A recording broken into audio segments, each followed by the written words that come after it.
Okay, तो जो आज का पूरा टॉपिक है, देखो मैं लास्ट क्लास के अंदर ऑलरेडी आपको पॉइंट स्टार्टर्स के बारे में बता चुका हूँ कि 3 पॉइंट स्टार्टर क्या होता है, 4 पॉइंट स्टार्टर क्या होता है। 2 पॉइंट स्टार्टर बेसिकली होता है, बट आपके एग्जाम पॉइंट ऑफ व्यू से इतना इंपॉर्टेंट नहीं है, तो इसलिए मैं उसको कवर नहीं करा रहा हूँ। वो टाइम अगर परमिट करेगा आगे के टाइम में तो I will cover that also.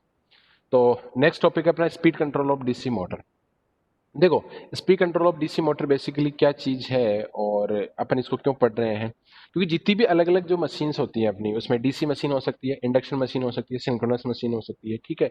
और डीसी मशीन्स में डीसी जनरेटर और डीसी मोटर का अलग कॉन्सेप्ट हो गया।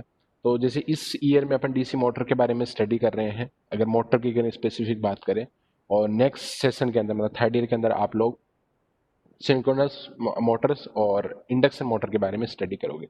तो मेनली अपने पास में 3 मोटर्स हैं, डीसी मोटर, इंडक्शन मोटर और सिंक्रोनस मोटर।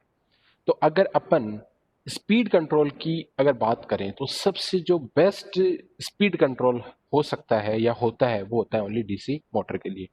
कभी कभी आपके हो सकता है न्यूमेरिकल्स के अंदर आज नहीं, मतलब किसी ऑब्जेक्टिव क्वेश्चन में आज नहीं, किसी कंपटीशन एग्जाम से आपको ये पूछा जा सकता है कि सबसे अच्छा स्पीड कंट्रोल या अच्छे स्पीड कंट्रोल के लिए अपन कौन सी मोटर को यूज करते हैं। तो there will be 3 Motors available. Answers में ऑप्शंस में होंगे आपके induction motor, synchronous motor and the DC motor. तो आपका जो आंसर आप दोगे वो बोलोगे डीसी मोटर की। डीसी मोटर की जो स्पीड कंट्रोल है वो सबसे बेस्ट होती है कंपेरेटिवली इंडक्शन मोटर और सिंक्रोनस मोटर के। या अपन ये भी बोल सकते हैं जो डीसी मोटर है उनका यूटिलाइजेशन बेसिकली अपन स्पीड कंट्रोल के लिए करते हैं, ठीक है। जैसे इंडक्शन मोटर होता है, उसकी एक रिजिड, उसका जो स्ट्रक्चर होता है वो रिजिड होता है, ठीक है। उसको आप मतलब किसी भी चीज के लिए रिजिडली यूज करते हैं। रिजिड का मतलब ये हो सकता है कि उसमें नॉर्मली मेंटेनेंस की रिक्वायरमेंट बहुत कम होती है, ठीक है। तो उसके लिए अपन इंडक्शन मोटर यूज करते हैं, जहाँ पे स्पीड कांस्टेंट की बात आती है कि भाई वहाँ पे कांस्टेंट स्पीड चाहिए। कि जैसे आप किसी अगर प्रिंटिंग प्रेस में जाओगे, तो प्रिंटिंग प्रेस में मैक्सिमम जो मोटर्स मिलेंगे that will B synchronous motor. उन सिंक्रोनस मोटर क्या है क्योंकि प्रिंटिंग प्रेस में क्या है कि जैसे आपका जो ब्लैंक पेपर है वो मोटर के ऊपर जाएगा और वहां पे उसकी क्या होगी, प्रिंटिंग होगी। तो अगर स्पीड अगर कम ज्यादा हो गई तो जो प्रिंटिंग है उसका क्या हो सकता है, ओवरलैपिंग हो सकती है। कभी कभी आपने देखा होगा कि कभी कभी क्या होता है कि नॉर्मली पेपर्स में नहीं आता है, न्यूज़पेपर में आपने कभी देखा होगा कि एक लाइन के ऊपर दूसरी लाइन कभी कॉपी आती है, बहुत रेयर दिखने को मिलता है भाई। एक पेज के ऊपर जो कुछ, अगर आपने एक पेरा की बात करें, उस पेरे के ऊपर दूसरा पेरा जस्ट उसके कॉपीज होके आता है। वो होने का रीजन ये है कि वहां पे जो स्पीड है उस पर्टिकुलर मोमेंट के ऊपर स्पीड में थोड़ा सा वेरिएशन आया है। तो अगर आप प्रिंटिंग प्रेस में जाओगे तो वहाँ मैक्सिमम सिंक्रोनस मोटर ही मिलेगी, क्योंकि वहाँ पे जो स्पीड है, पेपर की जो स्पीड है that should be the constant. क्योंकि जो प्रिंटिंग, जो भी आपकी जो एलिमेंट्स है वो कंटिन्यूसली उसके ऊपर जो पेपर है उसके ऊपर कंटिन्यूसली इंसिडेंट हो रहे हैं या उसके ऊपर गिर रहे हैं। और आपका जो स्पीड है वो आपकी पेपर की कांस्टेंट होनी चाहिए। मतलब अगर 1500 आरपीएम से घूम रहा है तो 1500 आरपीएम से ही घूमना चाहिए। ये नहीं है कि 1500 से 1400 हो गया तो 1400 अगर आरपीएम हो जाएगा, 1500 आरपीएम हो जाएगा, या 5-10 आरपीएम का अगर फर्क आ जाएगा तो वहां पे क्या होगा, प्रिंटिंग ढंग से नहीं हो पाएगी या पेपर पेपर ढंग से प्रिंट नहीं हो पाएगा, ठीक है। तो वहां पे उसको यूज करते हैं, रिजिडनेस के लिए अपन इंडक्शन मोटर को यूज करते हैं। तो जो डीसी मोटर है उसका जो मेन यूटिलाइजेशन है वो अपन स्पीड कंट्रोल के अंदर करते हैं। मतलब स्पीड कंट्रोल की जहां पे नीड होगी there there we will use the DC motor, ठीक है। तो मैंने लास्ट लास्ट क्लास के अंदर या उससे भी पहले क्लासेज के अंदर मैंने एक चीज बताई थी कि जो एन है, that is N is proportional to E B upon five, यानी बेक ईएमएफ अपॉन फाइव होता है, ठीक है। यानी स्पीड होती है दैट इज प्रोपोर्शनल टू कि ई बी अपॉन फाइव। अब ये प्रोपोर्शनलिटी साइन है, इसको अगर मेरे को हटाना है तो मैं क्या करूंगा, एक कांस्टेंट लेके जाऊंगा, वो होगी मेरी value N equal to E B upon K into five, E B into K into five. ये मेरा स्पीड की वैल्यू आ गई, ठीक है। ईबी क्या होता है, वी अगर अप्लाइड वोल्टेज है तो applied voltage in the case of DC motor V will be equal to EB EB plus, अगर आर का आर्मेचर रेजिस्टेंस है और आई अगर आर्मेचर करंट है तो that will be I A into R A. That will be your applied voltage. Applied voltage will be equal to EB plus I A R A. तो अगर EB मेरे को निकालना है तो EB will be equal to V minus I A into R A, ठीक है। तो ये जो मैंने इक्वेशन अभी लिखी है आपको कि N equal to E B upon K into five, तो मैंने ईबी की वैल्यू पुट क्या कर दी आपकी, B minus I A into R A. ये सारी सारी चीजें आपको जो प्रीवियस लेक्चर्स है जो मैंने यूट्यूब पे अपलोड कर रखे हैं वहां पे मैंने सारी चीजें कवर करवा चुकी। ईबी की वैल्यू कैसे निकलती है, ये सारी जो चीजें सब मैंने डाल रखी है, ठीक है। तो B minus I A into R A ये आ गया आपका, और ये आ गया के फाइव। तो speed will be equal to B minus E A I A into R A. तो देखो इससे क्या निकला, ये जो फॉर्मूला निकला है इससे तीन कंक्लूजन निकलते हैं कि जो ये अबोव इक्वेशन है, अबोव इक्वेशन वो क्या शो कर रही है कि the above equation shows that the speed is your N.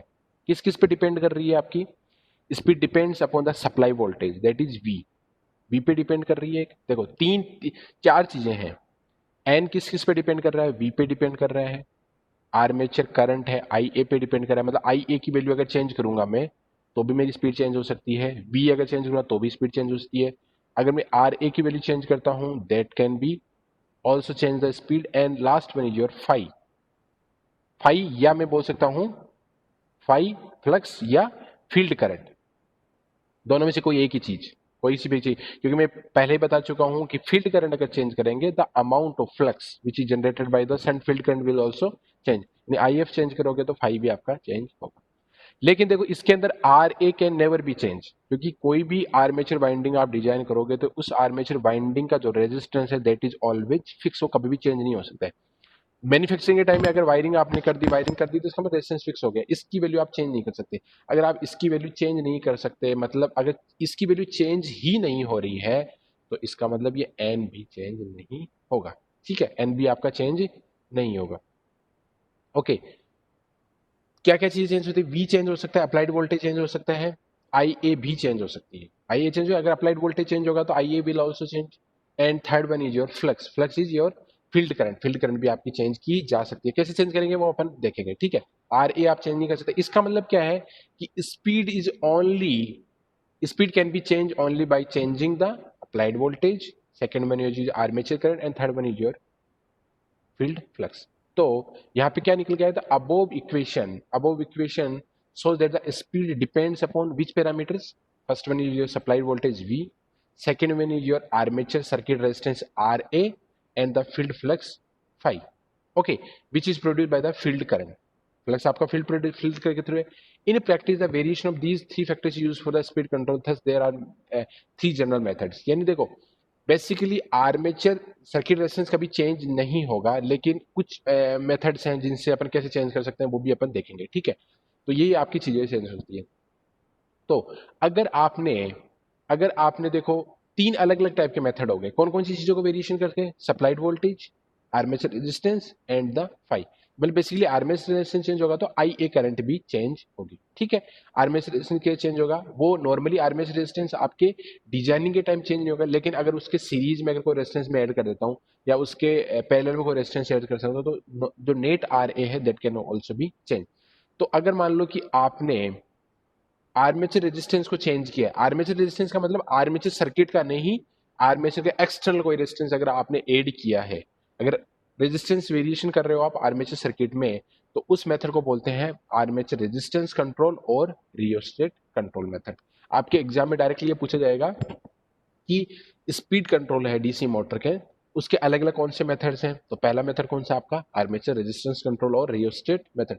Rheostat को मतलब जो वेरिएबल रेजिस्टेंस होता है उसको अपन रियोस्टेट बोलते हैं। पहला तो ये हो गया। ठीक है, दूसरा क्या है? Variation of field flux. अगर फील्ड फ्लक्स को आपने चेंज किया है, अगर फ्लक्स की वैल्यू चेंज की है तो भी आपकी स्पीड क्या होगी? चेंज होगी। तो second one is variation of field flux, और इस मेथड को अपन क्या बोलते हैं? Field flux control method. Field flux control method, second one is your field flux control method. Okay, और थर्ड वन क्या है आपका? अप्लाइड वोल्टेज को चेंज करते हुए। अप्लाइड वोल्टेज को अगर चेंज किया तो आपका जो मेथड होगा that is called armature voltage control method. ठीक है, या इसको वार्ड लियोनार्ड मेथड भी बोलते हैं। उसके बारे में अपन जब इसके बारे में आएगा तब मैं इसके बारे में स्टडी करेंगे या बताऊंगा। ठीक है, तो बेसिकली अगर आपको ये बोला जाए कि speed control of DC motor की बात की जाए तो there is three methods. First one is your resistance variation या armature resistance control method. Third one is your variation of field flux that is called is a field flux control, and third one is a variation of applied voltage that is called armature voltage control method. Okay, these are the three methods. अब one by one इनकी study अपन करते हैं। तो सबसे पहले study करते हैं अपन armature resistance control method की, कैसे आर्मेचर रेजिस्टेंस कंट्रोल होता है। ठीक है, तो देख बेसिकली क्या हो रहा है कि इस सर्किट के अंदर देखो कि आपकी ये जो मोटर है that is your DC shunt motor, this is your shunt motor, okay, and this motor is called as DC series motor, this is your DC series motor. इसको सीरीज और पैरेलल क्यों बोल रहे हैं अपन? इसका रीजन ये है कि देखो यहां पे अगर आपका फील्ड रेजिस्टेंस,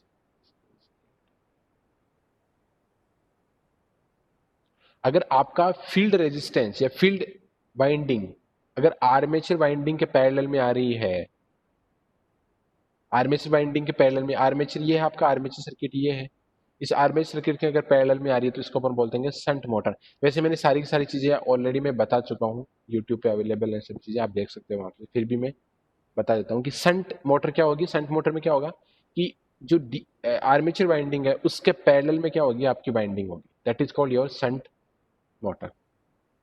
और फील्ड वाइंडिंग अगर आर्मेचर के सीरीज में होगी, या आर्मेचर सर्किट आपका, आर्मेचर ये दिस इज योर आर्मेचर, इसके अगर सीरीज में है then it is called as the series motor, okay, this is called series motor. तो ये दो अलग अलग तरीके की मोटर है अपनी। तो यहां पे मैंने क्या किया कि ये जो आर्मेचर रेजिस्टेंस है, इस आर्मेचर रेजिस्टेंस को मैंने सेपरेट कर दिया है। बेसिकली होगा तो ये मोटर के अंदर होगा, तो इस मोटर के अंदर ये, बट मैंने डायग्रामेटिकली या इलेक्ट्रिकल पॉइंट ऑफ व्यू से समझने के लिए मैंने क्या किया, आर्मेचर रेजिस्टेंस है दैट इज आर ए को मैंने अलग कर दिया या दिखा दिया मैंने कि आर ए यहाँ प्रेजेंट है। इसी तरीके से इस मोटर का जो आर ए है उसको भी मैंने सेपरेट कर दिया। This is your series motor, this is your series motor and this is your shunt motor, okay okay. अब मैंने क्या किया कि मेरे को क्या करना है, आर्मेचर रेजिस्टेंस को चेंज करना है। आर्मेचर रेजिस्टेंस को चेंज करने का मतलब क्या हो रहा है कि मैं क्या करता हूं, ये आर्मेचर रेजिस्टेंस बेसिकली काउंट होगा इस पूरी यहां का, इस पूरे सर्किट का। इसी तरह से आर्मेचर यहां पे क्या काउंट होगा, यहां से लेके यहां तक का, ये पूरे का पूरा, ठीक है। तो मैं क्या करता हूं, यहां पे एक वेरिएबल रेजिस्टेंस लगा देता हूं, किसके सीरीज में, आर्मेचर रेजिस्टेंस है, या जो मोटर है कि मोटर का जो आर्मेचर है उसके सीरीज में एक रेजिस्टेंस लगा देता हूं, that is R E for example. This is your variable resistance. Variable resistance का मतलब क्या है, इसकी वैल्यू में चेंज कर सकता हूं। इस तरीके से यहां पे क्या है, वैल्यू में चेंज कर सकता हूं। अगर मान लो ये वैल्यू मैंने चेंज की है, अगर ये वैल्यू मैंने चेंज की है, अगर ये वैल्यू मैंने चेंज की है तो इसका मतलब जो नेट रेजिस्टेंस है वो भी तो चेंज हो रहा है आपका। आर्मेचर रेजिस्टेंस या आर्मेचर सर्किट का रेजिस्टेंस, देखो आर्मेचर रेजिस्टेंस और आर्मेचर सर्किट रेजिस्टेंस में फर्क है, इसको मैं क्लियरिफाई कर देता हूं कि क्या डिफरेंस है। बेसिकली यहाँ पे आर्मेचर सर्किट का रेजिस्टेंस चेंज करें, देखो आर्मेचर का रेजिस्टेंस तो ये है जो मैंने सेपरेट करके ये लिखा है, और आर्मेचर सर्किट ये रेजिस्टेंस पूरा ये सर्किट है बेसिकली। इस तरीके से आर्मेचर का रेजिस्टेंस क्या है, दिस वन, और आर्मेचर सर्किट का रेजिस्टेंस क्या है, दिस कंप्लीट, ओके। तो ये क्या है कि यहां पे मैंने एक सीरीज में एक रेजिस्टेंस लगा दिया दैट इज वेरिएबल। अगर इसकी वैल्यू में चेंज करता हूं तो यहां पे क्या होगा कि आर्मेचर सर्किट का रेजिस्टेंस चेंज हो रहा है, आर्मेचर का रेजिस्टेंस चेंज नहीं हो रहा है। आर्मेचर का रेजिस्टेंस तो ऑलवेज आर ए ही है, लेकिन आर्मेचर सर्किट का चेंज हो रहा है। इस तरीके से यहां पे भी आर्मेचर का रेजिस्टेंस कितना है, आर ए ही है, लेकिन इस कंप्लीट का क्या हो रहा है, आर्मेचर सर्किट का रेजिस्टेंस क्या हो रहा है, आपका चेंज हो रहा है। और आर्मेचर सर्किट का अगर रेजिस्टेंस चेंज होगा तो देखो आपका जो स्टैंडर्ड फॉर्मूला था that is N equal to V minus I A into R A, ये आर ए आर का आर्मेचर रेजिस्टेंस है। अब अगर आपके नेट रेजिस्टेंस क्या हो जाएगा, this one R A plus R E, ये हो जाएगा नेट रेजिस्टेंस। क्योंकि आर ई पहले अगर आपने कोई वेरिएबल रेजिस्टेंस नहीं लगा रखा तो आर ई की वैल्यू कितनी थी आपकी, जीरो, लेकिन अगर आर ई की वैल्यू कुछ होगी तो जो स्पीड होगी that will be equal to V minus I A into R A plus R E. अगर आर ई की वैल्यू को अगर आप चेंज करोगे, आर ई की वैल्यू चेंज करोगे तो ये नेट चेंज हो जाएगा, और अगर ये नेट चेंज हो जाएगा तो दिस विल कंप्लीटली चेंज, और अगर ये चेंज होगा तो आपकी स्पीड भी क्या होगी, चेंज होगी, ठीक है। तो स्पीड भी आपकी क्या होगी, चेंज होगी, यानी बाई चेंजिंग द रेजिस्टेंस, अगर ये रेजिस्टेंस में चेंज करूंगा, ये रेजिस्टेंस अगर मैं चेंज करूंगा, ये पॉइंटर है बेसिकली, देखो ये पॉइंटर है, इस पॉइंटर को मैं ऊपर नीचे कर सकता हूँ, this pointer can be change. अगर इस पॉइंटर को मैं चेंज करूंगा तो ये रेजिस्टेंस भी चेंज होगा, ये रेजिस्टेंस चेंज होगा तो ये एंटायर रेजिस्टेंस भी चेंज होगा, और ये अगर एंटायर रेजिस्टेंस चेंज होगा तो जो आई ए आर ए ड्रॉप है वो भी चेंज होगा, और आपकी speed that is N will also change, this will also change. और इसी तरीके से अगर ये चेंज हो रहा है तो एंटायर दिस विल चेंज, और एंटायर दिस विल चेंज मतलब आई A into R A drop है, आर्मेचर रेजिस्टेंस सर्किट में जो वोल्टेज ड्रॉप है दैट विल ऑल्सो चेंज, और अगर वो चेंज होगा तो स्पीड विल भी चेंज, स्पीड भी आपकी क्या होगी, चेंज। ठीक है, तो ये है। तो देखो ये जो है this particular diagram is speed control of DC shunt motor by armature resistance control, okay. And second one is your speed control of DC series motor by armature resistance control. ये है सीरीज मोटर आपकी, मैं already बता चुका हूं, this is your shunt motor, this is shunt motor, this is series motor, okay. तो जो क्या कर रहे हैं अपन, in this method a variable series resistance R E is put in series with armature circuit. वही कर रहे हैं अपन, आर ई एक वेरिएबल सीरीज रेजिस्टर है जिसको अपन ने किसके सीरीज में लगाया है, आर्मेचर सर्किट के। तो फिगर फर्स्ट में क्या है, above shows the process of connection for a shunt motor, in this case the field is directly connected to the across the supply and therefore the flux is not affected. देखो इसके अंदर आपका जो flux है या field है वो affected नहीं होगा। देखो इसके अंदर, क्योंकि देखो ये जो फील्ड है आपका, ये फील्ड किसके पैरेलल में लगा हुआ है, ये फील्ड है आपके डायरेक्टली इसके पैरेलल में लगा, मतलब सप्लाई के पैरेलल में लगा। तो यहाँ पे फील्ड करंट आपकी चेंज नहीं होगी। फील्ड करंट चेंज क्यों नहीं होगी, क्योंकि ये पैरेलल में है, इसके पैरेलल में ये फील्ड करंट। तो ये जो फील्ड करंट है दैट इज नॉट चेंजिंग। और अगर फील्ड करंट चेंज नहीं हो रही है तो आपकी फाई भी चेंज नहीं हो रहा है, फ्लक्स भी आपका चेंजेस। लेकिन यहाँ पे देखो अगर ये चेंज हो रहा है तो this current which is flowing through the R E, R S H और R A will also change. और अगर ये चेंज होगी तो ये आर एस सी जो कि सीरीज फील्ड वाइंडिंग है, इससे जो प्रोड्यूस होने वाला फ्लक्स है दैट इज ऑल्सो चेंजिंग। और अगर फ्लक्स चेंज हो रहा है तो क्या हो जाएगा, स्पीड की आप स्पीड में इसमें क्या हो रहा है कि आपका आई ए आर ए भी चेंज हो रहा है और फ्लक्स भी चेंज हो रहा है, तो आपकी नेट स्पीड और चेंज हो जाएगी। यहाँ पे फ्लक्स चेंज नहीं हो रहा है तो ये ओनली कौन सी चेंज हो रही है, I A R A drop change हो रहा है। तो यहाँ पे स्पीड चेंज हो रही है और यहाँ पे फ्लक्स भी चेंज हो रहा है और आपका आई ए आर ए ड्रॉप भी चेंज हो रहा है। ठीक है, तो फिगर शोज, ये तो हो गया कि इसमें क्या है कि फील्ड करंट आपकी डायरेक्टली सप्लाई से कनेक्टेड है तो फ्लक्स इफेक्टेड नहीं होगा आपका वेरिएशन ऑफ आर ई से। लेकिन in the case of figure B that is series motor, so the method of connection of external resistance RE in armature circuit of a DC series motor, in this case the current and the hence the flux is affected by the variation of armature circuit resistance। वो मैंने already बता चुका हूं, क्योंकि देखो अगर ये change होगा तो आपकी जो overall current which is flowing through the R E, R S H और आर ए, क्योंकि तीनों के तीनों एलिमेंट क्या है एक दूसरे के सीरीज में, तो इसमें से जो करंट जाएगी दैट विल बी सिमिलर और as equal to the current which is flowing through the R E. मतलब आर ई में से जो करंट जाएगी वो कि वही आर एस सी में से जाएगी और आर एस सी में से करंट जाएगी वो कि वही आर ए के अंदर आपकी करंट जाएगी। ओके, तो अगर ये चेंजेज हो रहे हैं तो इसका मतलब क्या हो रहा है कि इस सीरीज फील्ड वाइंडिंग से जो फ्लक्स प्रोड्यूस होगा दैट विल ऑल्सो चेंज, वो भी आपका क्या होगा, चेंज होगा। अब देखो ये तो वही, इसकी वजह से क्या हो सकती है, आपकी स्पीड चेंज हो सकती है। तो ये दो अलग अलग मेथड है आपके। First one is your armature resistance control method, कि जिसके अंदर ये शंट मोटर है, this is your series motor, okay. और अब इसके ड्रॉबैक्स क्या है कि भाई कोई भी मेथड के एडवांटेज और डिसएडवांटेज होते हैं, तो इसकी कमियां क्या क्या है। देखो पहला क्या है कि अपन क्या कर रहे हैं कि एक्सटर्नल रेजिस्टेंस आर ई लगा रहे हैं, तो ये क्या करेगा, आपका लार्ज अमाउंट ऑफ पावर को वेस्टेज करेगा। क्यों करेगा, क्योंकि देखो अगर इसमें से करंट अगर आई ए फ्लो हो रही है, दैट इज आर्मेचर करंट अगर फ्लो हो रही है और square into R E, this is power loss, copper loss बोल सकते हो जिसको। ये पावर लॉस हो रहा है किसके अंदर, आर ई के अंदर, आर ई के अंदर ये पावर लॉस हो रहा है। ठीक है, this is wastage in R ई। तो I A square into R E आपके क्या हो रहा है, पावर लॉस हो रहा है। This is your power loss is happening in R E resistance. तो इसका जो एक डिसएडवांटेज क्या है कि एक्सटर्नल रेजिस्टेंस आर में लार्ज अमाउंट ऑफ पावर का आपका वेस्टेज हो रहा है। दूसरा क्या है, control is limited to give speed below normal and increase of speed can not be obtained by this method. क्योंकि देखो एन इज प्रोपोर्शनल टू, या N is equal to V minus I A into R A upon 5। यानी यहां पे देखो जैसे मान लो कि किसी की भी डीसी मोटर, उसकी रेटिंग सपोज करो कि उसकी स्पीड जिसके लिए वो डिजाइन किया गया है उसकी जो रेटिंग है दैट इज सपोज करो 1500 आरपीएम, ये मैं मान लेता हूं।